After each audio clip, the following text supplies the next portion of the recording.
Little matchstick की दादी, मुझे माफ़ करना, अगली बार हम ऐसा करने की हिम्मत नहीं करेंगे। क्या इतना काफ़ी है? गॉड ऑफ वॉर ने दांत पीसते हुए जल्दी से एक बार में यह बात कह दी। 10 बार, 9 बार और अजय शर्मा निर्दयी था। ऐसे व्यक्ति को सबक सिखाना ही चाहिए था। इतने सारे लोगों के सामने उसे 10 बार दादी कहकर पुकारने के बाद भविष्य में लिटिल मैचस्टिक को फिर से परेशान करने की हिम्मत उसके पास नहीं बचेगी। लिटिल मैचस्टिक की दादी, इस समय उसकी मुट्ठियां कसकर भींची हुई थी, उसके नाखून उसकी त्वचा में गड़े हुए थे। अगर नजरें जान ले सकती तो अजय शर्मा अब तक शायद छलनी हो चुका होता। अपने गुस्से और अपमान को दबाते हुए गॉड ऑफ वॉर ने उसे 10 बार दादी कहकर पुकारा, फिर तुरंत ऑफलाइन हो गया। सचमुच इतना शर्मिंदा था कि और देर तक रुक नहीं सका। आपकी बारी। इस समय अजय शर्मा ने वेई यू की ओर देखा। अरे भाई आप आओ, ये मेरी गलती है। देखिए, मैंने अपनी सारी कमाई लिटिल मैचस्टिक को दे दी है, कृपया मुझे माफ़ कर दीजिए। मेरे लिए भी ये आसान नहीं है। देखिए, क्यों ना हम सज़ा बदल दें, या मैं ये आपके लिए अकेले में कर दूं। वेई यू ने नखरे दिखाने शुरू कर दिए और दयनीय भाव से पेश आने लगी, लगातार अजय शर्मा पर अपनी पलकें झपकाती रही। धिक्कार है, मैंने बेशर्म लोग तो देखे हैं, लेकिन इतना बेशर्म इंसान कभी नहीं देखा। सचमुच, अगर आप काफ़ी लंबे समय तक जीवित रहेंगे तो आपको डोइन पर हर तरह के राक्षस देखने को मिलेंगे। ये तो बिल्कुल मस्खरा है। मुझे हैरानी होती है कि उसका बड़ा भाई उसे कैसे बर्दाश्त कर पाता होगा। उसके बड़े भाई के दांत अच्छे हैं, इसलिए ईर्ष्या मत करो। सच कहूं तो लाइट बंद होने पर उसकी आकृति बुरी नहीं है। उद्धरण चिन्ह अल्पविराम उद्धरण चिन्ह। इस पर लाइव स्ट्रीम में मौजूद सभी खिलाड़ियों ने उसकी आलोचना करना शुरू कर दिया। वे आमतौर पर वेई यू के व्यवहार को नापसंद करते थे, लेकिन उसका परिवार संपन्न था, इसलिए वे पलटवार नहीं कर सकते थे। अब जब दीवार गिर ही गई है तो क्यों न उस पर कुछ और बार कदम रखा जाए। बकवास करना बंद करो, बस कर डालो। अजय शर्मा के मन में ऐसी महिला के लिए कोई अच्छी भावना नहीं थी और उसे उस पर जरा भी दया नहीं आई।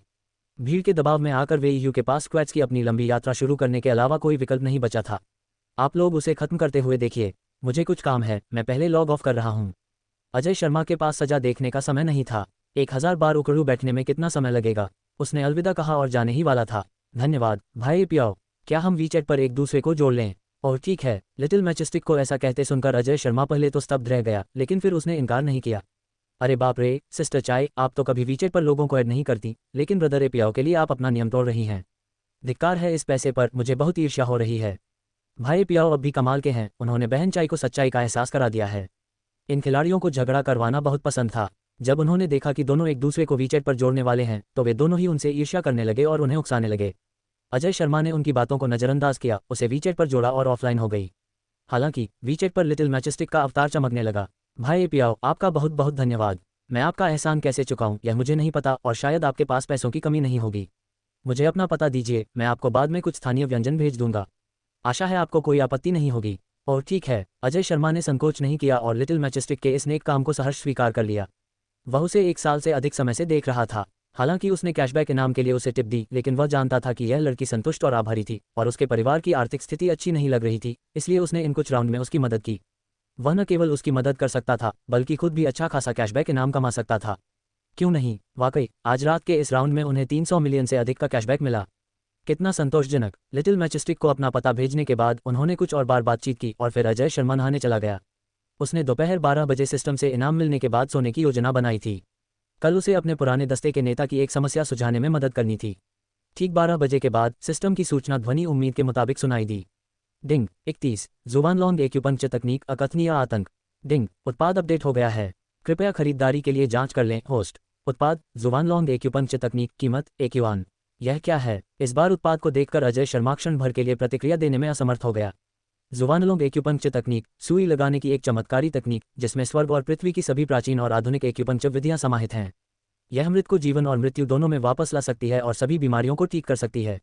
हे भगवान, ये तो स्वर्ग को चुनौती देने वाला होने वाला है। इस विवरण को देखकर अजय शर्मा ने तुरंत इसे खरीद लिया। उत्पाद की खरीदारी सफल रही। अब सीखें, सीखना, स्विश। अजय शर्मा के पूरे शरीर पर एक हल्की सुनहरी रोशनी फैल गई और एक गर्म धारा उसके अंगों और हड्डियों की ओर विकीर्ण हुई, अंततः उसके मस्तिष्क में आकर मिल गई। पॉप! अचानक उसके दिमाग में एक हल्की सी आवाज गूंजी, मानो किसी बुलबुले को फोड़ दिया गया हो। उसी समय अजय शर्मा ने महसूस किया कि उसकी इंद्रियां अचानक पहले से कई गुना तेज हो गई हैं और उसके दिमाग में कई अस्पष्ट जानकारियां उभरने लगीं। काफी देर बाद अपने दिमाग में जानकारी को अच्छी तरह से समझने के बाद अजय शर्मा ने अपनी आंखें खोलीं, जिससे उसके चेहरे पर उत्साह का भाव दिखाई दिया। अविश्वसनीय, सुई से काम करने की ये तकनीकें तो स्वर्ग को भी चुनौती देती हैं।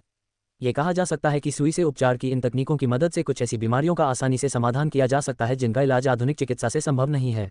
लगता है मुझे मौजूदा काम खत्म करने के बाद घर वापस जाना होगा। मैं पिताजी के पैरों में लगातार ठंड लगने की समस्या और मां के गठिया रोग का इलाज कर सकता हूं। अपने माता पिता के बारे में सोचते हुए, जिन्होंने कॉलेज की फीस भरने के लिए खेतों में अथक परिश्रम किया और निर्माण कार्य में भी हाथ बटाया, जिसके कारण उन्हें कई तरह की बीमारियां हो गईं, अब उनका इलाज संभव हो सकता था। अगले दिन अजय शर्मा जागा और उसे छोटी माचिस की तीली से सुबह की शुभकामना मिली। कुछ देर बातचीत करने के बाद उसे पता चला कि लिटिल मैचेस्टिक का नाम वुयंग था और वह दानव राजधानी से थी। उन्होंने इस बात पर सहमति जताई कि अगर अजय शर्मा भी दानवों की राजधानी जाए तो वह उसे भोजन कराएगी, और अजय शर्मा ने मुस्कुराते हुए इसे स्वीकार कर लिया। इसके तुरंत बाद वेलॉन सिक्योरिटी कंपनी द्वारा भेजे गए अंगरक्षक पहुंचे, जिनमें कुल 4 लोग थे। जांच करने पर पता चला कि इस सुरक्षा कंपनी के सभी कर्मचारियों ने भाड़े के सैनिकों के समान अनुबंधों पर हस्ताक्षर किए थे और उनकी व्यक्तिगत जानकारी पूरी तरह से गोपनीय रखी गई थी। इसलिए उन सभी को संख्यात्मक कोडों द्वारा संबोधित किया गया था। इस बार जो 4 लोग आए थे वे कंपनी के 4 दिग्गज खिलाड़ी थे, जिन्हें नंबर 1 से नंबर 4 के रूप में नामित किया गया था। अजय शर्मा ने ज्यादा कुछ नहीं कहा, इस व्यवस्था से उसे याद रखना आसान हो गया था। ये चारों लोग उस तरह के लंबे और ताकतवर नहीं थे जैसा कोई कल्पना कर सकता है, बल्कि वे दुबले पतले, यहाँ तक कि साधारण दिखते थे।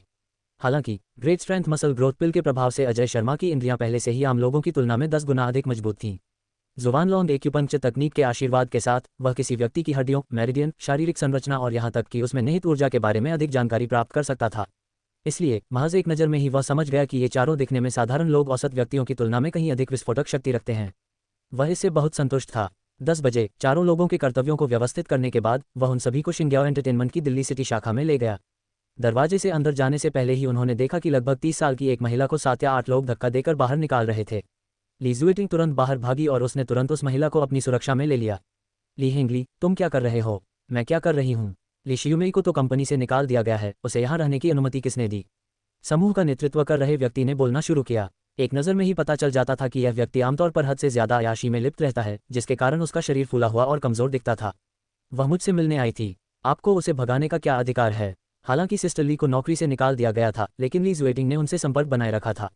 बाद में जब ली जुएटिंग को दिल्ली शहर की शाखा में निर्वासित कर दिया गया तो संयोग से सिस्टर ली दिल्ली शहर की मूल निवासी थी, इसलिए वे अक्सर मिलती थीं। आज ली जुएटिंग ने बहन ली को साहस देने के लिए बुलाया था, क्योंकि ली जुएटिंग को ली हिंगली से एक अकथनीय भय था। अप्रत्याशित रूप से जैसे ही ली हिंगली ने सिस्टर ली को देखा, वह क्रोधित हो गया और उसने लोगों को उसे तुरंत बाहर निकालने का आदेश दिया। और कुछ नहीं, ये सब इसलिए हुआ क्योंकि सिस्टर ली ने उस समय उनकी अच्छी योजनाओं को बर्बाद कर दिया था। अन्यथा ली जुएटिंग को तो उसने बहुत पहले ही पा लिया होता। उन्हें इस बार सिस्टर ली को दोबारा देखने की उम्मीद नहीं थी, इसलिए उन्होंने तुरंत सुरक्षा गार्डों को उनके खिलाफ कार्रवाई करने का आदेश दिया, जिसके परिणामस्वरूप वर्तमान घटना घटी। मैं यहाँ का ऑपरेशन डायरेक्टर हूँ। क्या ये कंपनी ऐसी जगह है जहाँ कोई भी यूं ही आ सकता है? ली जुएटिंग, तुम्हें यहाँ निर्वासित कर दिया गया है, फिर भी तुम सुधार की कोई इच्छा नहीं रखते, हमेशा बदमाशों के साथ घूमते रहते हो। तुम कब अक्लमंद होगे? क्या ये कंपनी आपके परिवार के स्वामित्व में है? अचानक एक शांत स्पष्ट आवाज सुनाई दी, अजय शर्मा। जैसे ही ली जुएटिंग ने अजय शर्मा को देखा, उसे लगा मानो उसे अपनी ताकत मिल गई हो। उसकी आवाज में जबरदस्त उत्साह था और उसने तुरंत सिस्टर ली को अजय शर्मा के पास खींच लिया। अजय शर्मा ने मुस्कुराते हुए उसकी ओर हाथ बढ़ाया और प्यार से उसके सिर पर थपथपाते हुए कहा, चिंता मत करो, मेरे पास सब कुछ है। स्पर्श से ली जुएटिंग के गाल लाल हो गए और उसने आज्ञाकारी भाव से सिर हिलाया। ये दृश्य देखकर ली हेंगली ने अपनी आंखें सिकोड़ लीं।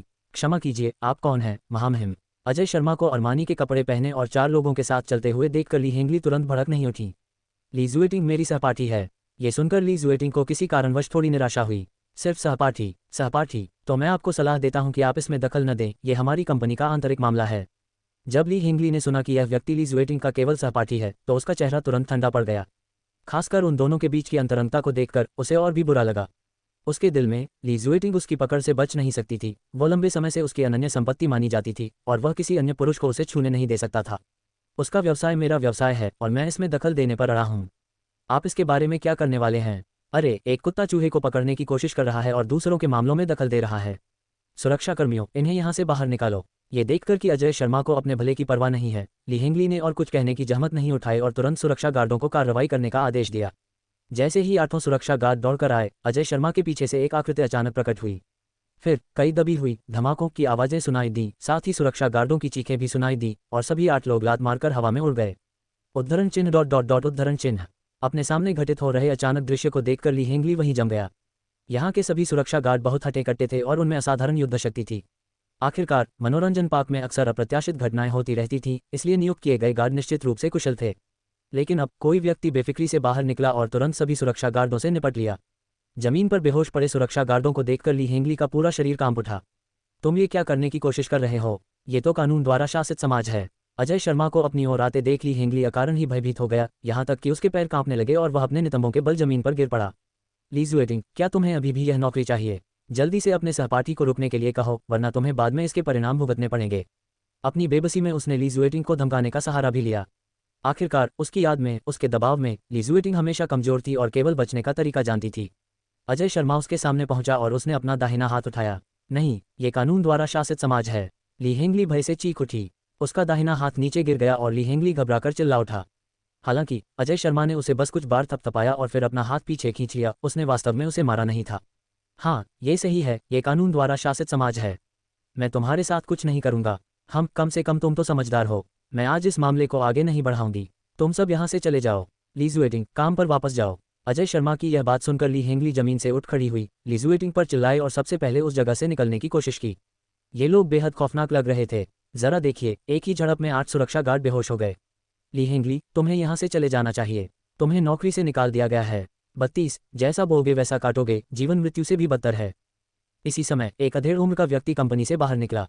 वह शिंग्याओ एंटरटेनमेंट शाखा के महाप्रबंधक झाओ आन थे। अजय शर्मा के पहुंचने से पहले ही उसने मुख्यालय और झाओ आन दोनों को फोन कर दिया था। आपको मुझे नौकरी से निकालने का क्या अधिकार है? उस व्यक्ति को देखकर ली हेंगली ने तिरस्कारपूर्वक उपहास किया। उन्हें मुख्यालय द्वारा कामकाज संभालने के लिए भेजा गया था, उनका प्रबंधन करना बिल्कुल भी झाओ आन का काम नहीं था। पद के हिसाब से वह मुख्यालय के संचालन निदेशक थे और उनका अधिकार इस शाखा के महाप्रबंधक से भी अधिक था। मुझे यह अधिकार नहीं है, लेकिन अध्यक्ष को है। अध्यक्ष, जब ली हेंगली असमंजस में थी तब झाओ आन अजय शर्मा के पास गई। ये अजय शर्मा हैं, चेयरमैन लू, जिन्होंने अभी अभी हमारी शिंग्याओ एंटरटेनमेंट का अधिग्रहण किया है। क्या? ली हेंगली और ली जुएटिंग की ओर से एक साथ 2 गहरी सांसें सुनाई दी। जुटिंग ने सोचा था कि अजय शर्मा पेंगडालोंग और गाओ जियानली जैसे लोगों के सामाजिक प्रभाव का इस्तेमाल करके इस मुश्किल को दूर करने में उसकी मदद कर सकता है, लेकिन उसने कभी उम्मीद नहीं की थी कि अजय शर्मा वास्तव में शिंग्याओ एंटरटेनमेंट का चेयरमैन होगा। दूसरी ओर ली हेंगली को लग रहा था कि आपदा निकट है। भले ही वह मुख्यालय के उपाध्यक्ष वांग शौफा का बहनोई था, लेकिन अध्यक्ष के सामने उसकी कोई हैसियत नहीं थी। बैंग, ये सोचते ही ली हेंगली तुरंत घुटनों के बल बैठ गया। अध्यक्ष महोदय, मैं अंधा और मूर्ख था। मुझसे गलती हुई। मुझे ली जुएटिंग के साथ ऐसा व्यवहार नहीं करना चाहिए था। मैं फिर कभी ऐसा करने की हिम्मत नहीं करूंगा। कृपया मेरे बहनोई वांग शौफा की खातिर मुझे क्षमा कर दीजिए। अगर तुमने इसका जिक्र न किया होता तो मैं भूल ही गया होता। तुमने इतनी लापरवाही बरती है तो तुम्हारे जीजा ने जरूर तुम्हारी बहुत मदद की होगी। झाओ आन, तुरंत मुख्यालय को सूचित करो। वांग शौफा को भी बर्खास्त किया जाना है। और साथ ही, ये कहते हुए उसने अभी भी सदमे में मौजूद सिस्टर ली की ओर देखा और फिर बोला, बहन ली को संचालन निदेशक का पद संभालने दीजिए। ली जुएटिंग द्वारा ये बताने के बाद कि सिस्टर ली ने पिछली बार उसकी मदद कैसे की थी, उसने चुपके से इस व्यक्ति के बारे में भी जानकारी जुटाई थी। सिस्टर ली ईमानदार और दयालु थी। उनके पास कलाकारों के प्रबंधन का फेंगफू अनुभव था और उनमें मजबूत परिचालन क्षमताएं थीं। हालांकि वह बहुत सीधी सादी और न्याय की प्रबल भावना वाली थीं। अपने कलाकारों की गरिमा और कल्याण के लिए लड़ते हुए उन्होंने कई बार अपने वरिष्ठों को नाराज किया था। यही कारण था कि उन्हें कभी पदोन्नति नहीं मिली थी। इसलिए अजय शर्मा ने उसे ऑपरेशन डायरेक्टर बनाने का फैसला किया। मनोरंजन उद्योग में जहां अलिखित नियमों की भरमार है, ऐसे ईमानदार व्यक्ति का होना कर्मचारियों को अधिक मानसिक शांति के साथ काम करने की अनुमति देगा। समझ गया अध्यक्ष महोदय। चेयरमैन लू, मैं। इसी क्षण सिस्टर ली उत्तेजित होकर अजय शर्मा के पास पहुंची और कुछ कहने ही वाली थी। आपको कुछ कहने की जरूरत नहीं है। मुझे आप पर पूरा भरोसा है और मुझे उम्मीद है कि आप अपनी निरंतर कार्यशैली को बनाए रखेंगे और मेरे लिए सब कुछ नियंत्रण में रखेंगे। साथ ही जुटिंग की जिम्मेदारी भी आपको सौंपी गई है। अजय शर्मा ने उसे आगे बोलने नहीं दिया और मामले को निर्णायक रूप से सुलझा लिया। अध्यक्ष महोदय, कृपया मुझे क्षमा करें। मैं सचमुच ये गलती दोबारा नहीं दोहराऊंगा। तुम यहाँ से चले जाओ। इसे बाहर निकाल दो। जैसे ही अजय शर्मा की आवाज बंद हुई, उसके पीछे खड़ा नंबर 1 आगे बढ़ा, ली हेंगली को पकड़ा और उसे बाहर फेंक दिया। मुंह के बल गिरे ली हेंगली दर्द से चीख उठे। अजय शर्मा ने बिना देखे ही लोगों से घिरे हुए कंपनी में प्रवेश किया। चेयरमैन लू, ली हेंगली ने अपने कार्यकाल में कई कलाकारों को नुकसान पहुंचाया है। क्या उन्हें इस तरह छोड़ देना बहुत आसान नहीं है? क्या हमें उनके बुरे कामों के बारे में पूरे उद्योग को सूचित करना चाहिए? उन्होंने और उनके बहनोई ने मनोरंजन उद्योग में वर्षों से अपने अपने गुट बना रखे हैं। उन्हें नौकरी से निकाले जाने के बाद दूसरी नौकरी ढूंढना मुश्किल नहीं होगा। उनके स्वभाव को देखते हुए अगर वे किसी और मनोरंजन कंपनी में जाते हैं तो कई कलाकारों को फिर से नुकसान उठाना पड़ सकता है। इस समय सिस्टर ली ने चिंता से कहा, क्योंकि वह ली हेंगली और उसके साथियों के खिलाफ कई बार लड़ चुकी थी और उनसे अच्छी तरह परिचित थी। चिंता मत करो, वह दोबारा बुराई नहीं कर पाएगा। दरवाजे के बाहर ली हेंगली बड़बड़ाते हुए खड़ा हो गया। धिक्कार है, बस देखते रहो। तुम्हें क्या लगता है कि मैं शिंग्याओ एंटरटेनमेंट के बिना जीवित नहीं रह सकता? परेशान महसूस करते हुए स्वाभाविक रूप से उसे अपना गुस्सा निकालने के लिए एक जगह की जरूरत थी, इसलिए उसने तुरंत अपनी प्रेमिका से संपर्क किया और एक होटल का कमरा बुक कर लिया। डार्लिंग, आज तुम इतनी जल्दी काम से छुट्टी क्यों ले रहे हो? इतना मत बोलो, आज मैं बहुत गुस्से में हूँ। जल्दी से इसे शांत करने में मेरी मदद करो। अरे बाप रे, देखो तुम कितने अधीर हो। धीरे चलो। अपनी प्रेमिका को आते देख ली हेंगली ने झटपट अपने कपड़े उतार दिए, युद्ध के लिए तैयार हो गया। लेकिन आधे घंटे बाद, तुम्हें क्या हुआ है? काफी देर से कोई प्रतिक्रिया नहीं हुई है। उफ, मुझे भी बिल्कुल नहीं पता। मेरी संवेदना पूरी तरह खत्म हो गई है। ये देखकर ली हेंगली घबरा गया। उसका मन आगे बढ़ने का नहीं था। उसने तुरंत अपने कपड़े पहने और अस्पताल की ओर दौड़ पड़ा। कई जांचों के बाद डॉक्टर ने उसे निराशाजनक जवाब दिया, कॉर्पस कैवर्नोसम में गंभीर चोट आई है जिसका इलाज संभव नहीं है। ये खबर अचानक आई बिजली की तरह थी, जिसने ली हेंगली को झकझोर दिया और उसे यह महसूस कराया कि जीवन मृत्यु से भी बदतर है। अब वह शिया देश का आखिरी हिजड़ा बन चुका था। नहीं, अस्पताल के गलियारे में एक भयानक गर्जना गूंजी, जिससे अनगिनत लोगों की निगाहें तिरछी हो गईं। शिंग्याओ एंटरटेनमेंट शाखा, महाप्रबंधक का कार्यालय। इस समय झाओआन और अन्य लोग चले गए, जिससे अजय शर्मा और ली जुएटिंग के लिए जगह बन गई। मुझे पता ही नहीं था तुम इतने शरारती हो। अजय शर्मा की व्याख्या सुनने के बाद ली जुएटिंग का पूरा चेहरा लाल हो गया। पता चला कि अजय शर्मा द्वारा ली हेंगली को कुछ बार मारना आकस्मिक नहीं था। उसने शुवानलॉन्ग एक्यूपंक्चर तकनीक का उपयोग करके ली हेंगली के कॉर्पस कैवर्नोसम को सीधे नष्ट कर दिया था, जिससे वह जीवन भर के लिए नपुंसक हो गया था। हालांकि इसे जुवानलॉन्ग एक्यूपंक्चर तकनीक कहा जाता था, इसका मतलब यह नहीं था कि हर बार इसका प्रयोग करने के लिए चांदी की सुइयों की आवश्यकता होती थी। इस तरह के छोटे मोटे ट्रिक्स के लिए शरीर के कुछ मेरिडियन और एक्यूपॉइंट्स को थपथपाने के लिए विशेष तकनीकों का उपयोग करके आसानी से प्रभाव प्राप्त किया जा सकता है। इसके अलावा इस तकनीक से कोई निशान नहीं बचता था। सबसे महत्वपूर्ण बात यह है कि अगर आप किसी को ऐसी चमत्कारिक तकनीक के बारे में बताएंगे तो कोई भी आप पर विश्वास नहीं करेगा। इससे पता चलता है कि जुवानलॉन्ग एक्यूपंक्चर तकनीक कितनी गहन है। अजय शर्मा, आपने मुझे ये क्यों नहीं बताया कि आप शिंग्याओ एंटरटेनमेंट के चेयरमैन हैं? मैं मनोरंजन उद्योग पर नज़र रख रहा था और मुझे लगा कि यह काफ़ी लाभदायक है। मुझे संयोगवश शिंग्याओ एंटरटेनमेंट को खरीदने का मौका मिल गया। यह एक इत्तेफाक था। अजय शर्मा ने टालमटोल भरे अंदाज में हल्की हंसी हंस दी। वह ये तो नहीं कह सकता था कि सिस्टम ने उसे यह चीज़ यूं ही दे दी, है ना? लेकिन ली जुएटिंग को ऐसा लगा कि अजय शर्मा ने उसकी शिकायतें सुनने के बाद ही शिंग्याओ एंटरटेनमेंट का अधिग्रहण किया था। अन्यथा उन्होंने वहां मौजूद अनगिनत अन्य मनोरंजन कंपनियों में से किसी का अधिग्रहण क्यों नहीं किया, और इसके बजाय संयोगवश जिंग्याओ एंटरटेनमेंट का अधिग्रहण ठीक उसी समय क्यों किया जब उसने उनसे मदद मांगी थी। अजय शर्मा, धन्यवाद, ली जुएटिंग ने गंभीरता से कहा, फिर आगे झुककर अजय शर्मा के होठों पर जल्दी से एक चुंबन दिया और भाग गई। उसका चेहरा पूरी तरह से लाल हो गया था। उफ, ये लड़की! होठों पर बसी गर्माहट को महसूस करते हुए अजय शर्मा मुस्कुराए बिना नहीं रह सका। ज़िरुई हवेली, विला नंबर 3। इस समय घर लोगों से भरा हुआ था। सफेद कोट पहने डॉक्टरों का एक समूह अंदर बाहर आ जा रहा था। उनके माथे पसीने से तर थे, जो स्पष्ट रूप से उनकी चिंता को दर्शा रहे थे। सू फुलिंग अपने हाथ मल रही थी और बूढ़े किन के शयनकक्ष के दरवाजे के बाहर बेचैनी से इधर उधर चक्कर लगा रही थी। बेडरूम का दरवाजा खुला। कमरे में तरह तरह के चिकित्सा उपकरण बिखरे हुए दिखाई दिए और सफेद कोट पहने एक अधेड़ उम्र का आदमी बाहर निकला। ध्यान से देखने पर पता चलता था कि सफेद कोट के नीचे एक सैन्य वर्दी थी। डॉक्टर लिन, बूढ़े किन कैसे हैं? उनकी हालत फिलहाल स्थिर है, लेकिन हमें देखना होगा कि आज रात उनकी स्थिति कैसी रहती है। अफसोस, इसके लिए मैं सिर्फ अपने अपर्याप्त चिकित्सा कौशल को ही दोषी ठहरा सकता हूँ। शिया देश के तियाननान सैन्य क्षेत्र के लेफ्टिनेंट जनरल और शिया देश के महान चिकित्सा विशेषज्ञ लिन तियानशिंग के पास अविश्वसनीय रूप से उत्कृष्ट चिकित्सा कौशल था। फिर भी उन्होंने दावा किया कि उनके चिकित्सीय कौशल अपर्याप्त थे, जिससे पता चलता है कि बूढ़े किन की स्थिति कितनी गंभीर थी। एक लेफ्टिनेंट जनरल और एक महान चिकित्सा विशेषज्ञ का स्वयं आकर बूढ़े किन का इलाज करना, ये दर्शाता है कि बूढ़े किन की स्थिति कितनी भयावह थी।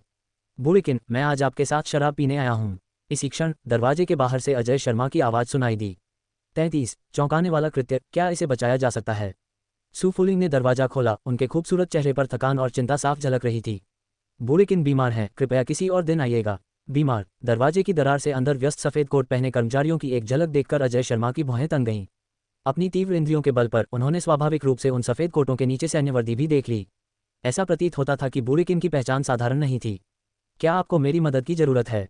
तो अजय शर्मा ने पूछा। ऐसा नहीं था कि उसे दखलंदाजी करना पसंद था। पिछली बार जब उसने बूढ़े किन के साथ शराब पी थी, तब उनके बीच कुछ सौहार्द विकसित हो गया था। इसके अलावा बूढ़े किन की बेलगाम और बेफिक्र शैली हमेशा उन्हें किसी उपन्यास के एकांतप्रिय गुरु की तरह प्रतीत कराती थी। तुम क्या मदद कर सकते हो? बात को और बिगाड़ो मत। इस समय सू फुलिंग स्पष्ट रूप से चिढ़ गई थी और उसने अधीरता से हाथ हिलाकर उसे जाने का इशारा किया। अचानक ही अजय शर्मा ने उसे एक तरफ धकेल दिया और अंदर चली गई। अरे तुम क्या कर रहे हो? अचानक हुए इस हमले से अचंभित होकर अजय शर्मा चुपके से अंदर घुस आया और सू फुलिंग कुछ हद तक क्रोधित होकर तुरंत जोर से चिल्लाए। युवक, बूढ़े किन की तबीयत ठीक नहीं है, इस समय उन्हें परेशान करना उचित नहीं है। इसी क्षण शोर सुनकर लिन तियानशिंग ने भी अजय शर्मा की ओर मुड़कर देखा, लेकिन अजय शर्मा ने उनकी अनदेखी की और सीधे कमरे की ओर चल पड़ा। जैसे ही वह अंदर दाखिल हुआ, उसने कमरे में मौजूद सभी लोगों के दमनकारी माहौल और चिंता को महसूस किया। स्पष्टतः बूढ़ा किन गंभीर रूप से बीमार था, और जुवानलॉन्ग एक्यूपंक्चर तकनीक को विरासत में पाने के बाद अजय शर्मा भी कभी चीज़ों को अलग तरह से देखने लगे। अभी अभी उसे वास्तव में बेडरूम में मृत्यु ऊर्जा का एक अंश महसूस हुआ। अजय शर्मा को इस तरह व्यवहार करते देख सभी ने भौहें चढ़ा ली और सोचने लगे कि यह व्यक्ति कितना असभ्य है। अजय शर्मा, तुमने हद पार कर दी। अजय शर्मा को भीड़ को धकेलते हुए बेडरूम में प्रवेश करते देख सू फुलिंग ने अपना सामान्य संयम खो दिया और सीधे चिल्ला उठी। वह उसके पीछे भागी और उसे बाहर खींचने ही वाली थी। मजाक मत करो, अजय शर्मा ने अनायास ही इशारा किया और अगले ही पल सभी लोग अवाक रह गए। क्योंकि सू फुलिंग अपनी जगह पर जम गई थी, उसे खींचने के लिए हाथ बढ़ाने की मुद्रा बनाए हुए थी, उसका मुंह थोड़ा खुला हुआ था, वह जहां खड़ी थी वहीं अकड़ी हुई थी। क्या हो रहा है? सभी लोग स्तब्ध रह गए और जांच करने के लिए दौड़ पड़े। ये दृश्य बहुत ही विचित्र था, लेकिन वे चाहे जैसे भी देखें, सू फुलिंग पूरी तरह से स्थिर थी, सिवाय उसकी आंखों की पुतलियों के जो थोड़ी सी हिल सकती थी। वह एक आवाज भी नहीं निकाल सकती थी। फुफकार। ये देखकर लिन तियानशेंग और अन्य लोग जो उसे रोकने के लिए आगे बढ़ने ही वाले थे, सभी ठंडी हवा में हौंकते हुए रुक गए और अजय शर्मा को हैरानी से देखने लगे। बहुत ही विचित्र। सू फुलिंग का दिल उथल पुथल में था। आखिर उसके साथ क्या हुआ था? अजय शर्मा के छूने के बाद वह हिल भी नहीं पा रही थी। आखिर इस बदमाश ने उसके साथ क्या किया था? अजय शर्मा बुरेकिन के बिस्तर के पास पहुंच चुका था। उसने उनकी पलकें पीछे खींची, उनकी आंख की पुतली का ध्यानपूर्वक निरीक्षण किया, फिर उनकी दाहिनी कलाई की नब्ज को चुटकी से पकड़ा और अपनी आंखें बंद कर लीं। कुछ सेकंड बाद उसने अपनी आंखें खोली और लिन तियानशेंग की ओर देखा। बुरेकिन के फेफड़े पहले बुरी तरह से घायल हो गए थे और उनकी बाईं नसें 20 साल से अधिक समय से अवरुद्ध हैं, लगभग पूरी तरह से गल चुकी हैं। और लंबे समय तक इन नसों को साफ न कर पाने के कारण उनकी हृदय की नसें भी अवरुद्ध हो गई हैं और लगभग गलने की स्थिति में हैं। उसके भीतर एक हल्की सी ऊर्जा है जो उसकी नसों को पोषण दे रही है। दिलचस्प। हालांकि यह ऊर्जा बहुत कमजोर है। पोषण की गति मध्याह्न रेखा के क्षय की गति के साथ तालमेल नहीं रख पाती। अजय शर्मा की बातें सुनकर लिन तियानशेंग की आंखें अचानक घोर आश्चर्य से चौड़ी हो गईं। पर्याप्त कौशल के बिना कोई भी इतने कम समय में बुरेकिन की समस्या का निदान बिल्कुल नहीं कर सकता था। इसके अलावा वह बुरेकिन की नसों को पोषित करने वाली ची ऊर्जा को भी महसूस कर सकता था, जो कुछ हद तक भयावह था। मेरा नाम लिन तियानशेंग है, क्या मैं आपका आदरणीय नाम जान सकता हूँ, महोदय? अजय शर्मा। श्री अजय शर्मा, आप बिल्कुल सही हैं। बुरेकिन की हालत एक पुरानी बीमारी है और हम क्षीण नसों को पुनर्जीवित नहीं कर सकते, हम केवल क्षय की गति को धीमा कर सकते हैं। लेकिन जैसा कि आपने देखा है, 20 वर्षों से अधिक समय तक चलने के बाद ऐसा लगता है कि यह अपने अंतिम चरण पर पहुंच गया है। इस समय लिन तियानशेंग की आंखों की चमक थोड़ी कम हो गई। हालांकि लिन तियानशेंग अजय शर्मा के पिछले तरीकों से बहुत हैरान थे, लेकिन उन्होंने सोचा कि भले ही बीमारी की पहचान हो सकती है, लेकिन आधुनिक चिकित्सा क्षमताओं के पास ऐसी समस्या का कोई समाधान नहीं है। वास्तव में आधुनिक चिकित्सा इसे ठीक नहीं कर सकती, लेकिन मुझे लगता है कि मैं कोशिश कर सकता हूँ। क्या आपका मतलब है आप मेरिडियन नेक्रोसिस को उलट सकते हैं? अजय शर्मा के शब्द बिजली की तरह थे, जिससे लिन तियानशेंग चौंक कर उछल पड़ा। ये पूरी तरह से अवैज्ञानिक था। यदि क्षीण मेरिडियनों को उल्टा जा सकता है तो ये किस प्रकार की दिव्य तकनीक होगी। लेकिन अब यह अजय शर्मा, जो देखने में केवल 20 वर्ष का लग रहा था, वास्तव में कह रहा है कि वह कोशिश कर सकता है। सदमे के बीच भी वह सू फुलिंग की ओर देखने से खुद को रोक नहीं पाया। अजय शर्मा ने उसकी ओर एक नज़र डाली, मानो वह समझ गया हो कि कुछ फैसलों के लिए सू फुलिंग की मंजूरी जरूरी है, इसलिए वह उसके पास चला गया। मैं अब आपकी पाबंदी हटा सकता हूं, लेकिन कृपया ठीक से बात करें और कोई परेशानी ना खड़ी करें। अगर आप सहमत हैं तो पलक झपकाएं। अजय शर्मा की यह बात सुनकर सू फुलिंग ने मन ही मन कोसना शुरू कर दिया। ठीक से बोलो और मुसीबत मत खड़ी करो का क्या मतलब है? मुसीबत तो तुम ही खड़ी कर रहे हो, है ना? बड़े बदमाश हो। लेकिन इस तकनीक से पूरी तरह अनजान रहते हुए इस तरह यहाँ जमे रहने से वह अजीब तरह से घबरा गई। कोई बात नहीं, मुझे पहले हिलने डुलने दो। इसके तुरंत बाद उसने अपनी बड़ी खूबसूरत आंखों को तेजी से और जोर से झपकाया। पलके झपकाने की जरूरत नहीं है, मैं अंधा नहीं हूँ। बोलने के बाद उसने फिर लापरवाही से इशारा किया और सू फुलिंग हौंकते हुए जमीन पर गिर पड़ी। अजय शर्मा, तुम बदमाश, तुम्हारी हिम्मत कैसे हुई मेरे साथ ऐसा बर्ताव करने की? वह अपना गुस्सा निकालने ही वाली थी, लेकिन अजय शर्मा को मुस्कुराते और अपनी दाहिनी तर्जनी उंगली उसकी ओर हिलाते हुए देखकर वह तुरंत चुप हो गई। अच्छा, अब ठीक है, मैं अब बुरेकिन का इलाज करने जा रहा हूँ, क्या आपको कोई आपत्ति है? सू फुलिंग ने उसे घूरकर देखा और लिन तियानशेंग की राय जानने के लिए उसकी ओर देखा। सू युवती, मेरी क्षमताओं से मैं बुरेकिन को ठीक नहीं कर सकता, केवल कुछ समय के लिए रोक सकता हूँ। अगर उन्हें फिर से दौरा पड़ा तो शायद उन्हें बचाना असंभव हो जाएगा। लेकिन श्री अजय शर्मा, अब फैसला आपको करना है। ये देखकर कि लिन तियानशेंग ने यह नहीं कहा कि अजय शर्मा उसका इलाज नहीं कर सकता, इसका मतलब यह था कि लिन तियानशेंग ने उसके पिछले कुछ प्रदर्शनों को स्वीकार कर लिया था। हालांकि इस तरह की बीमारी के इलाज की संभावना के बारे में पहले कभी सुना भी नहीं गया था। इसलिए लिन तियानशेंग ये कहने की हिम्मत नहीं कर सका कि इसे अजय शर्मा को सौंपने से इलाज की गारंटी मिल जाएगी। सू फुलिंग, जो कई वर्षों से सू ग्रुप की सीईओ रही हैं, स्वाभाविक रूप से इसके पीछे के कारणों को तुरंत समझ गईं। चूंकि इसका कोई इलाज नहीं था, केवल इसे टाला जा सकता था, इसलिए मृत्यु देर सवेर अपरिहार्य थी। जोखिम उठाने में क्या हर्ज है, जैसे किसी मरे हुए घोड़े को जीवित मानकर उसके साथ व्यवहार करना। उसने सोचा कि बुरेकिन एक स्पष्टवादी, निर्भीक व्यक्ति था जो शिकायतों और द्वेषों को महत्व देता था और वह इस तरह जीना नहीं चाहेगा। इसलिए उसने दांत पीसकर अजय शर्मा की ओर देखा। क्या आप सचमुच उसे ठीक कर सकते हैं? मुझे भी ऐसा ही लगता है। आप कितने आत्मविश्वासी हैं? 50%। ठीक है। सू फुलिंग एक सीईओ होने के नाते टालमटोल करने वालों में से नहीं थी और उन्होंने तुरंत निर्णय लिया। बुरेलिन, क्या आप मुझे चांदी की सुइयों का एक सेट उधार दे सकते हैं? कोई बात नहीं। लिन तियानशेंग झटपट चांदी की सुइयों का एक सेट लेकर आया और उसे सौंप दिया। क्या आपको किसी और चीज़ की आवश्यकता है? नहीं, गैर जरूरी लोग जा सकते हैं। इलाज के दौरान मुझे परेशान न करें, वरना अगर बुरेकिन को कुछ हो जाता है तो यह मेरी जिम्मेदारी नहीं होगी। श्री अजय शर्मा, क्या मैं यहाँ रुककर अवलोकन कर सीख सकता हूँ? आप कर सकते हैं। अजय शर्मा ने थोड़ी देर सोचा और सहमति में सिर हिलाया। मैं भी यहीं रुकूंगा। सू फुलिंग ने तुरंत आवाज लगाई। ठीक है, बाकी सब लोग बाहर निकलो। सू फुलिंग और बूढ़े किन के रिश्ते को देखते हुए अजय शर्मा ने कोई आपत्ति नहीं जताई। इसलिए लिन सिंह और सू फुलिंग को छोड़कर बाकी सभी को जाने के लिए कहा गया और दरवाजा बंद हो गया। अजय शर्मा ने चांदी की सुइयों को कीटाणुरहित किया और अगले दृश्य ने एक बार फिर सू फुलिंग और लिन सिंह दोनों को चौंका दिया। 34 चमत्कारिक हाथों ने वसंत ऋतु को पुनर्जीवित किया, एक दिव्य प्राणी की तरह विस्मयकारी। अजय शर्मा के हाथ में मौजूद चांदी की सुई से अचानक एक हल्की फ्लोरोसेंट चमक निकली और अगले ही पल वह अजय शर्मा की उंगलियों के अनुसार उछलने लगी। अजय शर्मा ने अपनी ऊर्जा को शांत किया और अपने मन को एकाग्र किया, अपने दिमाग में पूर्व निर्धारित उपचार मार्ग का लगातार अभ्यास करता रहा। आखिरकार ये पहली बार था जब वह वास्तव में जुबानलॉन्ग एक्यूपंक्चर तकनीक का उपयोग कर रहा था। बाएं जुसानली को लें, बाएं जियानगु को योंगक्वान को भेजते हुए, दाएं डिजी को, दाएं गोंगसन को और दाएं वाईगुआन को नेंगुआन को भेजते हुए लें। इनमें से जुसानली और शियांगु बिंदुओं पर सुदृढ़ीकरण विधि का उपयोग किया जाएगा, डिजी और गोंगसुन पर कमी विधि का उपयोग किया जाएगा और वैगुआन में प्रवेश करने वाले नेंगुआन पर समान सुदृढ़ीकरण और कमी विधि का उपयोग किया जाएगा। 20 मिनट तक सुइयों को शरीर में लगा रहने दें। यदि प्राप्तकर्ता की कमर गर्म महसूस हो तो flying dragon opening the governor vessel प्रक्रिया को आगे बढ़ाएं। अचानक अजय शर्मा ने तुरंत हमला किया। चांदी की सुइयां उसकी इच्छा के अनुसार चलने लगी और तेजी से बूढ़े किन के शरीर पर घूमने लगी। स्पष्ट रूप से बूढ़े किन के शरीर से भाप निकलने लगी और उनके पैरों से शुरू होकर उनकी त्वचा धीरे धीरे लाल होने लगी। धीरे धीरे गुलाबी रंग उसके पूरे शरीर में फैल गया। स्विश! अजय शर्मा ने इस क्षण अपनी हरकतें रोक दी, बूढ़े किन की हालत का जायजा लिया और सिर हिलाया। फिलहाल बूढ़े किन की शारीरिक प्रतिक्रिया जुबानलॉन्ग एक्यूपंक्चर तकनीक में वर्णित बातों के अनुरूप थी। ऐसा प्रतीत होता था कि उन्होंने कोई गलती नहीं की थी। अपने माथे से पसीना पोंछते हुए अजय शर्मा ने दूसरी चांदी की सुई को कीटाणुरहित करना शुरू कर दिया। पास ही खड़े लिन सिंह ने जोर से सांस लेने की भी हिम्मत नहीं की। उसने अभी अभी जो देखा था वह किसी सपने जैसा था। क्या सुइयों का इस्तेमाल इस तरह किया जा सकता है? क्या ये पहले ही हो चुका है? लिन सिंह खुद को रोक सकता था, लेकिन सू फुलिंग नहीं रोक पाए। ऐसा कैसे हो सकता है? ये तो बस पहला कदम है। इस विधि को 5G converging to the origin कहते हैं। बूढ़े किन की शारीरिक स्थिति अपेक्षाकृत खराब है, इसलिए मैंने सबसे पहले उनके शरीर की क्षमता को सक्रिय करके उनकी जीवन शक्ति को बहाल किया। इसके बाद मुझे कल्टिवेटिंग द ओरिजिन और स्ट्रेंथनिंग द फाउंडेशन करना होगा, क्योंकि उनका शरीर लंबे समय से कमजोर हो चुका है। ओह! सू फुलिंग ने भावहीनता से सिर हिलाया। हालांकि उसे समझ नहीं आया, लेकिन ये बेहद प्रभावशाली लग रहा था। अजय शर्मा को देखते ही उसकी आंखों में अनगिनत छोटे छोटे तारे चमक उठे। उसने पूरी एक्यूपंक्चर प्रक्रिया देखी थी और उसे ऐसा लग रहा था जैसे वह कोई शुवानहुआन फिल्म देख रही हो। चांदी की सुइयां हवा में उसकी उंगलियों के पीछे पीछे चल रही थीं। ये दृश्य अविश्वसनीय था। 20 मिनट बाद अजय शर्मा ने बूढ़े किन की हालत की दोबारा जांच की और फिर सुइयां निकाल लीं। इसके बाद सुई चुभोने का दूसरा दौर शुरू हुआ। शुवानहुआ का दृश्य एक बार फिर दोहराया गया, जिससे लिन सिंह पूरी तरह से मंत्रमुग्ध हो गया, लगभग लार टपका रहा था। चिकित्सा के इस महान गुरु के लिए इस चमत्कारी एक्यूपंक्चर तकनीक से अधिक आकर्षक और क्या हो सकता है? उसने अपनी पहले से ही छोटी आंखों पर जोर डाला और बिना पलक झपकाए अजय शर्मा का प्रदर्शन देखा। कुछ मिनट बाद अजय शर्मा ने फिर से सुइयां निकाल लीं। इसके बाद मैं गवर्नर वेसल को खोलने और बूढ़े किन को जीवन शक्ति प्रदान करने का अंतिम चरण पूरा करूंगा। आप दोनों को कोई आवाज नहीं करनी है और न ही इसमें बाधा डालनी है। अंतिम चरण बेहद महत्वपूर्ण था और अजय शर्मा लापरवाही करने की हिम्मत नहीं कर सकता था, इसलिए उसने उन्हें गंभीर स्वर में चेतावनी दी। लिन सिंह और सू फुलिंग आज्ञाकारी छात्रों की तरह व्यवहार करते हुए सिर हिलाकर चुपचाप एक तरफ बैठ गए। श्वा! सुई चुभोने का तीसरा दौर शुरू हुआ। इस बार बूढ़े किन का शरीर बुरी तरह कांपने लगा और उनके चेहरे पर दर्द का भाव दिखाई देने लगा।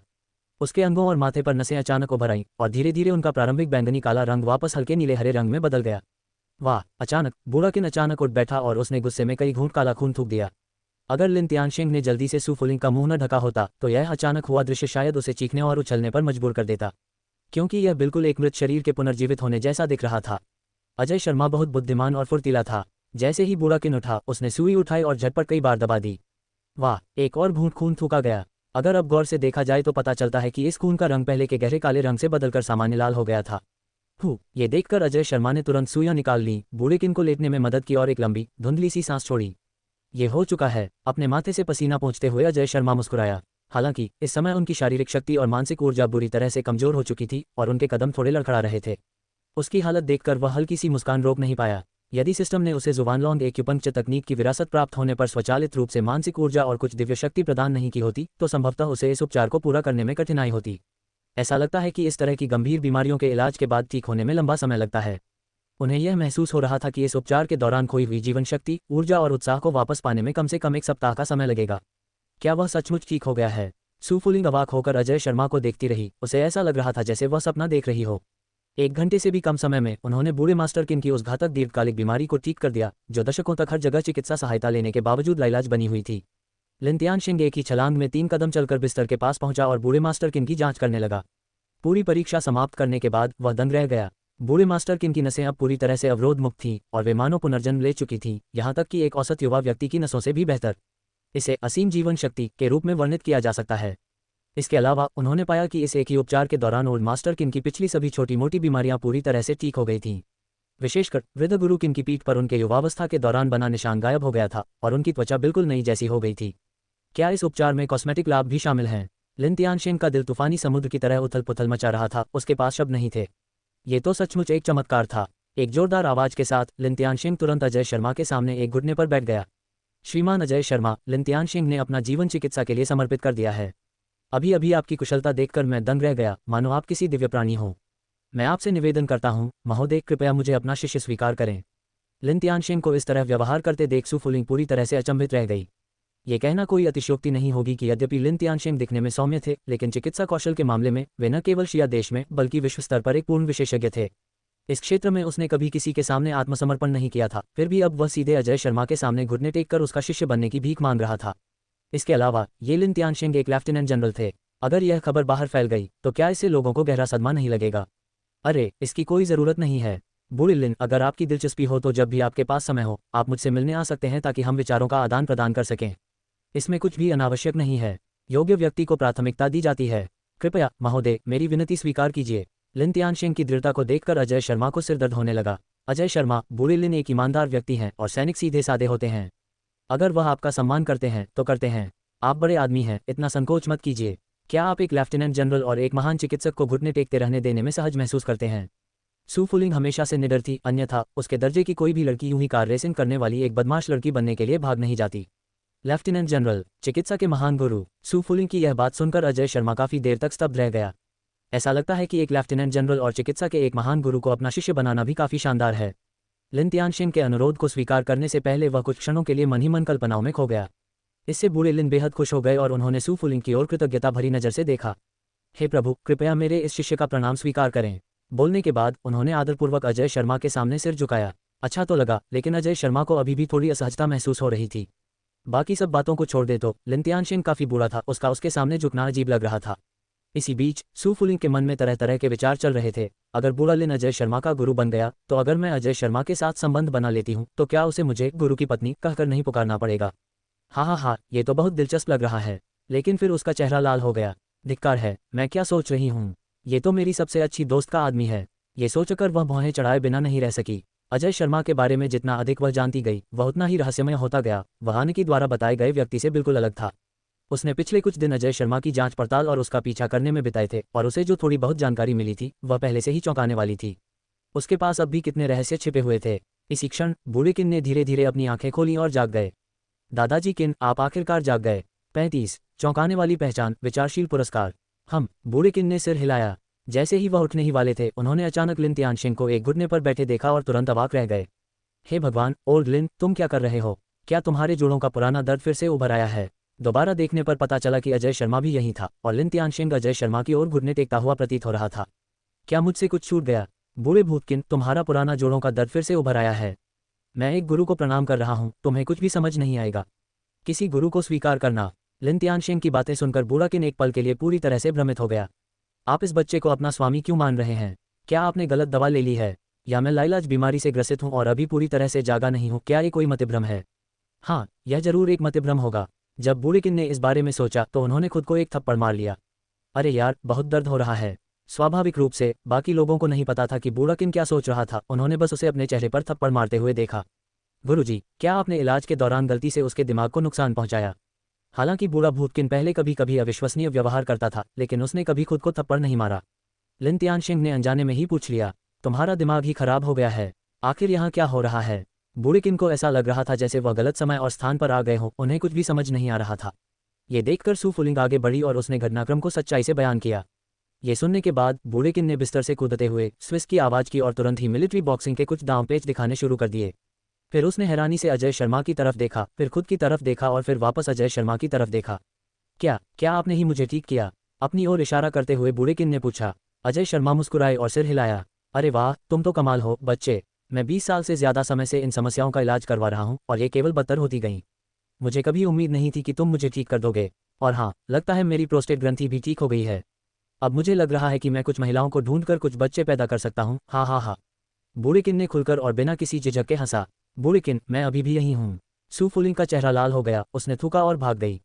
ये बूढ़ा आदमी बहुत ही अभद्र था। पास ही खड़े लिन तियानशिंग ने अपना माथा ढंक लिया और आंखें बंद कर लीं। ये बूढ़ा अब भी कितना बेशर्म है। दशकों से उन्हें परेशान कर रही घातक पुरानी बीमारी से ठीक होने के बाद जीवन का एक नया अवसर पाकर बूढ़ाकिन बेहद खुश था और तुरंत अजय शर्मा को शराब पीने के लिए खींच ले गया। आज हम दोनों बूढ़े लोग मिलकर आपको धन्यवाद देने के लिए एक अच्छी शराब पेंगे क्योंकि आपने मेरी जान बचाई। लेकिन आज हम वो शराब पेंगे जो मैंने छुपा रखी है। हालांकि यह आपकी बोतलों जितनी महंगी नहीं है, लेकिन इसका स्वाद कम नहीं है, और सबसे महत्वपूर्ण बात यह है कि यह मन को भा जाती है। ठीक है, तो लिन। एक पल के लिए अजय शर्मा को समझ नहीं आया कि लिन तियानशिंग को क्या कहकर पुकारे। उन्हें शिष्य कहना थोड़ा अटपटा लग रहा था और वह सचमुच ऐसा कहने की हिम्मत नहीं जुटा पा रहा था। गुरुजी, मुझे तियानशिंग ही कहिए। लिन तियानशिंग को अजय शर्मा की मुश्किल समझ में आ गई और उसने सीधे सीधे कहा। हम तियानशिंग, बाद में मेरी छुपाई हुई शराब ले आना। हम तीनों साथ में पेंगे। तुम्हें पता है मैंने उसे कहाँ रखा है ना? अजय शर्मा के कुछ बोलने से पहले ही बूढ़ेकिन ने चिल्लाना शुरू कर दिया। अरे मेरे छोटे दोस्त, चूंकि तुमने बूढ़े भूत लिन को अपना शिष्य स्वीकार कर लिया है तो वह मुझे क्या कहकर पुकारेगा? दफा हो जाओ, हम अपने रिश्तों पर ध्यान देंगे। मेरा फायदा उठाने के बारे में सोचना भी मत। बूढ़ेकिन की बातें सुनकर लिन तियानशिंग तुरंत गाली गलौज करने लगा। दोनों बुजुर्गों की आपसी कहासुनी के बीच कमरा जीवंत हो उठा। कुछ गिलास तेज शराब पीने के बाद अजय शर्मा को बूढ़े आदमी किन की पहचान भी पता चल गई। बूढ़ा किन, जिसका नाम किन तियानलोंग है, जिया देश का युद्ध देवता है जिसे ड्रैगन देवता के नाम से जाना जाता है। शिया देश में उनका दर्जा बेहद ऊंचा है। पद के लिहाज से वे जनरल से भी ऊपर हैं और संस्थापक पिताओं से भी अधिक प्रतिष्ठा रखते हैं। इसे समझाने के लिए और कुछ भी आवश्यक नहीं है। जब वह युवा था तब उसने बार बार दुश्मन के हमलों को विफल किया और जिन उच्च पदस्थ अधिकारियों को उसने मार गिराया उनका नाम एक भी नोटबुक में दर्ज नहीं किया जा सकता था। इसके अलावा उन्हें जिया देश के पहले ग्रैंड मास्टर के रूप में जाना जाता है। हालांकि 20 साल से भी अधिक समय पहले एक ऑपरेशन के दौरान उन पर घात लगाकर हमला किया गया था, जिसके कारण उन्होंने धीरे धीरे सेवानिवृत्ति ले ली। दशकों बीत गए। हालांकि विभिन्न देश अभी भी गुप्त संघर्षों में लगे हुए थे, लेकिन पहले जैसी भीषण लड़ाई शायद ही कभी देखने को मिलती थी। आजकल अधिकांश संघर्षों में वित्तीय शक्ति, सहयोगी और रणनीति को लेकर प्रतिस्पर्धा शामिल होती है। आज के समाज में अगर पैसे से काम हो सकता है तो हिंसा का सहारा कौन लेगा? इस घटना के बाद किन तियानलोंग ने अजय शर्मा के साथ भाईचारे की शपथ लेने पर जोर दिया और अजय शर्मा के सहमत होने तक उसे छोड़ने से इनकार कर दिया। इस बूढ़े आदमी की हरकतें और हट सचमुच बेमिसाल थे। कोई विकल्प न होने के कारण अजय शर्मा को सहमत होना पड़ा। ये सब हो जाने के बाद बूढ़ा किन बेहद आत्मसंतुष्ट हो गया और तुरंत लिन तियानशिंग को चिढ़ाने लगा और उसे मार्शल भतीजा कहने लगा। लिन तियानशिंग इतना गुस्से में था कि वह काफी देर तक मजाक में उसका पीछा करता रहा। अंत में दोनों बुरी तरह नशे में धुत हो गए। नींद में भी वे आपस में झगड़ते रहे और आश्चर्यजनक रूप से वे एक दूसरे को जवाब भी दे पा रहे थे, जिसे देखकर अजय शर्मा चंभित रह गया। ठीक 12 बजे अजय शर्मा अपने विला में वापस लौटा और सिस्टम की सूचना की ध्वनि सुनाई दी। डिंग, उत्पाद अपडेट हो गया है और लिस्ट हो गया है। कृपया खरीदने का निर्णय लें। होस्ट। उत्पाद आर-टाइप अल्टीमेट विजडम पोशन, कीमत £1।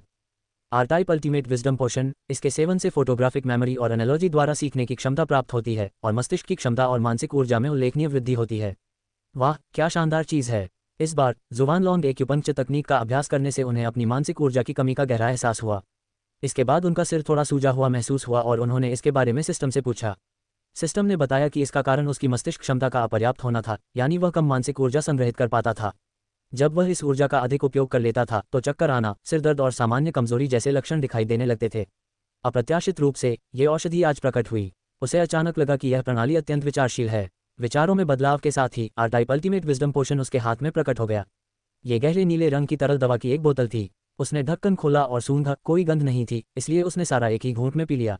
अचानक एक ठंडी लहर सीधे उसके माथे तक दौड़ गई और उसके पूरे शरीर में एक झटका सा लगा। कुछ मिनट बाद ठंडक का एहसास गायब हो गया। अजय शर्मा को लगा कि उसकी आंखें पहले से ज्यादा चमकदार हो गई हैं और वह दूर की चीजें भी देख पा रहा है। इसके अलावा उनकी सुनने और सूंघने की क्षमता में भी काफी सुधार हुआ प्रतीत होता था। उसने लापरवाही से एक पत्रिका उठाई, उसके पन्ने जल्दी से पलटे और फिर उसे बंद कर दिया। उसके दिमाग में हर एक शब्द और वाक्य ऐसे उभर रहा था मानो कोई फिल्म चल रही हो। ये सचमुच फोटोग्राफिक मेमोरी थी। अजय शर्मा ने सोचा, अगर स्कूल के दिनों में उसके पास ये चीज़ होती तो क्या वह असाधारण शैक्षणिक प्रतिभा का धनी नहीं होता। दिन भर की थकान से चूर अजय शर्मा ने लाइव स्ट्रीम न देखने का फैसला किया। उसने नहाया धोया और सीधे विला नंबर 3 में जाकर सोने चला गया। शाओ यांगजी, कल की बैठक किस समय निर्धारित है? बहन लिंग पैंग दालोंग ने कहा कि अनुबंध पर चर्चा करने के लिए बैठक कल सुबह 11 बजे टोंकिंग टावर में होगी। टोंकिंग टावर, ठीक है, दस्तावेज तैयार कर लीजिए, कल सुबह 11 बजे मिलते हैं। समझा। फोन रखने के बाद सू फुलिंग ने गहरी भौहें चढ़ा लीं। इस बार दिल्ली शहर आने का उनका मुख्य उद्देश्य पैंग ग्रुप के साथ अनुबंध को अंतिम रूप देना था। मौदू में परियोजना शुरू होने वाली थी और पार्टी ए की विशेष आवश्यकताओं के कारण कई प्रकार की सामग्रियां दुर्लभ थीं। उन्होंने कई जगहों पर खोजबीन की और पाया कि हर जगह कमी थी और वे सामग्रियां केवल पेंग ग्रुप के पास ही उपलब्ध थीं। लेकिन पांग दालोंग, वह धूर्त धूर्त व्यक्ति, ये जानते हुए कि सू फुलिंग को इन सामग्रियों की तत्काल आवश्यकता है, ने तुरंत कीमत बढ़ा दी और उसे बुरी तरह ठगने का इरादा किया। कई दौर की बातचीत के दौरान ये व्यक्ति टालमटोल करता रहा और माल की कमी का हवाला देते हुए 1 इंच भी पीछे हटने से इनकार करता रहा। हालांकि उनके पास देरी करने के लिए ज़्यादा समय नहीं बचा था, इसलिए उन्होंने अनुबंध को अंतिम रूप देने के लिए कल पेंग दालोंग के साथ अंतिम बैठक निर्धारित की। पता नहीं कल ये बूढ़ा लोमड़ी समझौता करेगा या नहीं। चिंता से भरी हुई सू फुलिंग धीरे धीरे नींद में डूब गई। 36 सिचुआन ओपेरा में रूप परिवर्तन अप्रत्याशित। अगले दिन दोपहर, टोंकिंग टावर, निजी कमरा नंबर 515। बॉस पेंग, पिछली बार मैंने जिस बात का जिक्र किया था उसके बारे में आपने क्या फैसला लिया है? सीओ सू, ऐसा नहीं है कि मैं जानबूझकर कीमत बढ़ा रहा हूँ। देखिए, मेरे उस पुराने दोस्त ने मुझसे कई बार संपर्क किया है और उसे भी इस बैच की सामग्री चाहिए। मेरे पास सिर्फ यही एक बैच है, अगर मैं उसे दे दूं तो मैं आपकी ज़रूरत की मात्रा पूरी नहीं कर पाऊंगा। व्यापार तो व्यापार है और यह सच है कि आपको अधिक मात्रा की आवश्यकता है, इसलिए मैं आपको प्राथमिकता दे रहा हूं, वरना मेरे पुराने दोस्त की पेशकश की गई कीमत मेरी मौजूदा पेशकश से कहीं अधिक है। ये सुनकर सू फुलिंग ने भौहें चढ़ाईं। ये बूढ़ी लोमड़ी फिर से वही चाल चल रही थी। कौन जाने तुम्हारा पुराना दोस्त क्या कीमत मांग रहा है, या ये पुराना दोस्त सच में मौजूद भी है या नहीं। खैर, उसे इस पर यकीन नहीं था, लेकिन भले ही वह इस बात पर विश्वास न करती हो, आपूर्ति के स्रोत पर उसका नियंत्रण था और उसके पास कोई विकल्प नहीं था। मुख्य बात यह थी कि ग्राहक भी बहुत अड़ियल था। उन्होंने इस बात पर बातचीत की थी कि क्या अन्य सामग्रियों का उपयोग किया जा सकता है, लेकिन जवाब नहीं था, जिससे वह बेहद निराश हो गई। उसी क्षण निजी कमरे का दरवाजा खुला और एक मोटे ताजे अधेड़ उम्र के व्यक्ति ने अंदर प्रवेश किया। बड़े भाई पांग, यह आपकी बेईमानी है। मैंने आपसे कहा था कि मैं इस सामान के लिए ऊंची कीमत चुकाऊंगा, तो आप किसी और से बातचीत क्यों कर रहे हैं? अगर छोटी ली ने यह बात न बताई होती तो मुझे पता भी नहीं चलता कि आप यहाँ किसी और के साथ अनुबंध पर हस्ताक्षर कर रहे हैं। जैसे ही वह अंदर आया, वह आदमी शिकायत करने लगा। फिर उसने पीछे मुड़कर उस युवक को देखा जो उसके पीछे पीछे अंदर आया था। ये वही व्यक्ति था जिसका जिक्र उन्होंने लिटिल ली के रूप में किया था, जो पेंग दालोंग के अधीन काम करने वाला एक विभागीय प्रबंधक था। पेंग दालोंग ने लिटिल ली को घूरकर अपनी नाराजगी जाहिर की, फिर मुस्कुराते हुए कहा, छोटे भाई राजू कपूर, आपको अपने भाई की मुश्किलों को समझना होगा। आपको जितनी मात्रा चाहिए वह न तो बहुत ज़्यादा है और न ही बहुत कम, और मेरे पास अभी बस इतना ही माल है, तुरंत और स्टॉक उपलब्ध नहीं है। अगर आप सिर्फ एक हिस्सा लेंगे तो बाकी का इंतजाम करना मेरे लिए मुश्किल हो जाएगा। देखिए, सीओसू को ठीक इतनी ही मात्रा चाहिए, इसीलिए हम इस बारे में बात कर रहे हैं। आप उसे यूं ही नहीं दे सकते क्योंकि उसे और चाहिए। पहले आओ पहले पाओ का नियम होना चाहिए। मैं आपको इससे भी ज़्यादा कीमत दे सकता हूँ। पिछली बार हमने जिस कीमत पर बात की थी, मैं उसमें 10% और बढ़ा दूंगा। कैसा रहेगा? स्थिति के बारे में सुनकर बूढ़े राजू कपूर ने तुरंत ये कहा। श्री राजू कपूर, इस तरह मनमाने ढंग से कीमत बढ़ाना एक तरह से दुर्भावनापूर्ण प्रतिस्पर्धा है। इसके अलावा पहले आओ पहले पाओ के संबंध में हमने पहले सीईओ पेंग से संपर्क किया था। ये सुनकर सू फुलिंग तुरंत बोल पड़ी। उस आदमी को अंदर आते देख उसने थोड़ी देर सुना और महसूस किया कि कोई सचमुच पेंग दालोंग से सामग्री का ये जत्था खरीदना चाहता है। हालांकि उसे अब भी यह मामला कुछ अजीब लग रहा था, लेकिन वह जोखिम नहीं उठा सकती थी। अगर वह व्यक्ति सामग्री ले जाता तो उसकी परियोजना ठप हो जाती, इसलिए उसे इसके लिए संघर्ष करना पड़ा। ये सुनकर बूढ़े राजू कपूर ने पेंग दालोंग की ओर देखा। छोटे भाई राजू कपूर, ये सच है कि सीईओ सू ने सबसे पहले मुझसे संपर्क किया था? पेंग दालोंग ने सच्चाई से कहा। क्या वह पहली थी? तो फिर यंग मिस सू, क्या आपने अनुबंध पर हस्ताक्षर कर दिए हैं? अभी तक नहीं। तो फिर बात यहीं खत्म। हस्ताक्षर न करने का मतलब है कि सौदा पक्का नहीं हुआ है। चूंकि मुझे इसकी तुरंत जरूरत है, अगर वह हस्ताक्षर नहीं करती है तो मैं कर दूंगा। मैं जमा राशि लेकर आया हूँ। ये कहते हुए बूढ़े राजू कपूर ने अपने साथ लाया हुआ ब्रीफकेस मेज पर रखा और उसे सीधे खोल दिया। वह नकदी से भरा हुआ था। किसने कहा कि मैं हस्ताक्षर नहीं करूंगा? मैं हस्ताक्षर करूंगा। सीईओ पेंग, चलिए अभी अनुबंध पर हस्ताक्षर करते हैं। ये देखकर सू फुलिंग चिंतित हो गई। उसने तुरंत फैसला लिया। पेंग दालोंग द्वारा तैयार किया गया अनुबंध लिया और उस पर हस्ताक्षर और मुहर लगा दी।